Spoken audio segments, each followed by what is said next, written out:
Iya, tentu saja relawan-relawan yang kemarin sudah mendukung salah satu calon kita hormati pada pilihannya. Ya. Tapi mostly sebagian besar ternyata duduk di sini. Anda tahu yang di sebelah kanan saya?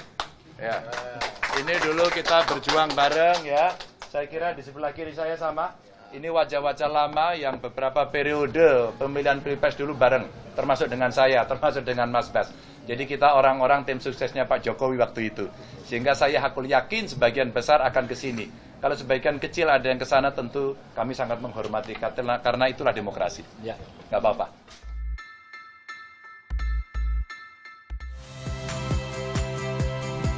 Saya Yasir Neneama. Saksikan program-program Kompas TV melalui siaran digital, pay TV, dan media streaming lainnya. Kompas TV, independen, terpercaya.